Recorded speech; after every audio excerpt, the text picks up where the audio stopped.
Hello welcome, मैं अली भारती और आप देख रहे हैं ट्रू स्टडी आप।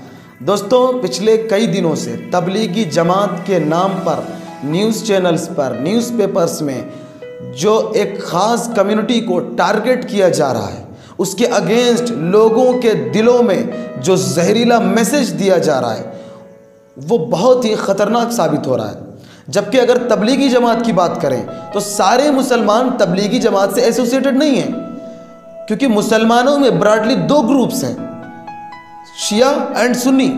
विद इन शिया बहुत से ग्रुप्स हैं, विद इन सुन्नी बहुत से ग्रुप्स हैं। विद इन सुन्नी एक ग्रुप है जिसका नाम है देवबंदी।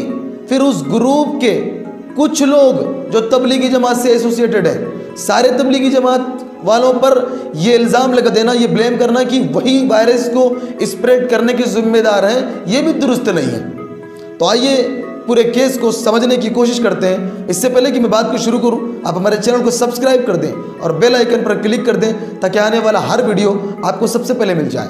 True story.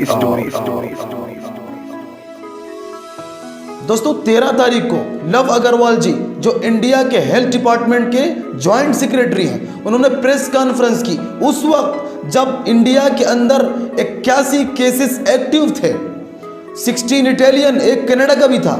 उस वक्त उन्होंने प्रेस कॉन्फ्रेंस करके बताया कि no need to panic, there is no health emergency. और उसी दिन 13 मार्च को दिल्ली गवर्नमेंट ने एक ऑर्डर इशू किया। उस ऑर्डर में उन्होंने कॉन्फ्रेंस को और सेमिनार को प्रोहिबिटेड कहा, लेकिन रिलीजियस कांग्रीगेशन को इंक्लूड नहीं किया। यानी 13 तारीख को कोई भी रिलीजियस कांग्रीगेशन अलाउड था। और फिर ये तबलीगी जमात का जो इंटरनेशनल लेवल पर जो ये इज्तिमा था, ये भी उसी 13 तारीख से लेकर 15 तारीख तक हुआ। अब आप देखिए, गोल्डन टेम्पल कई दिनों तक बंद नहीं किया गया।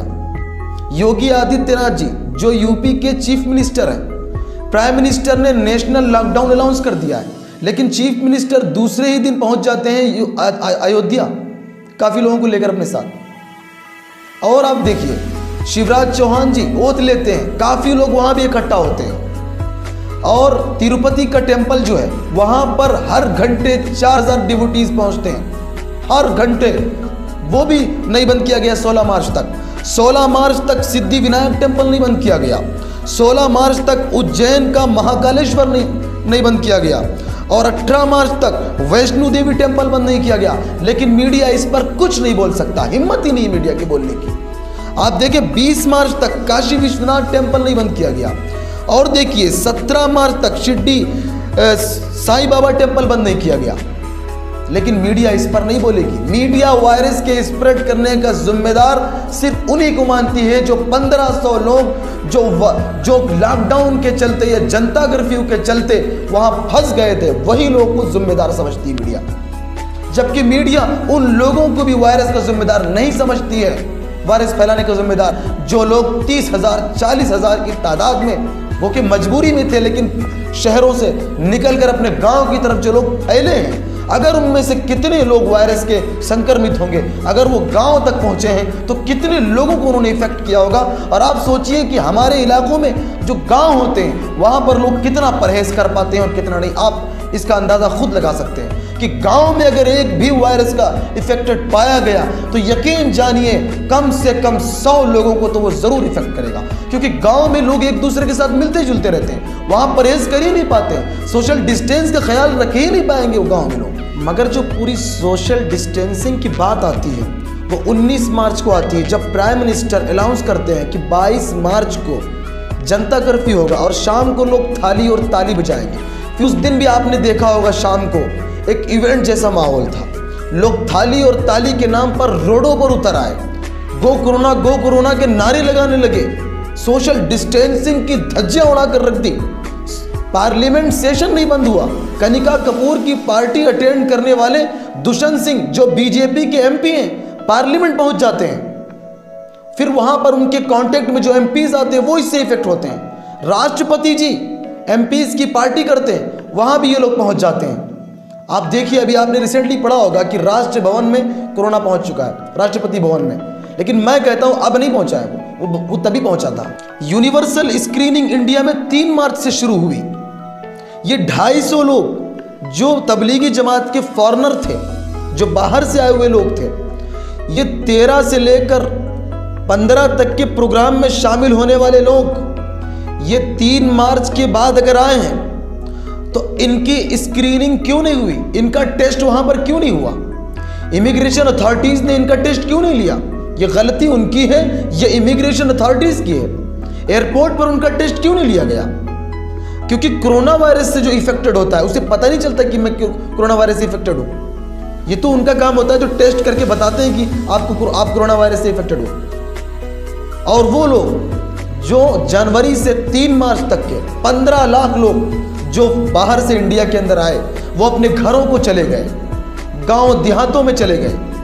उनमें से कितने ऐसे लोग होंगे जो वायरस से इफेक्टेड होंगे?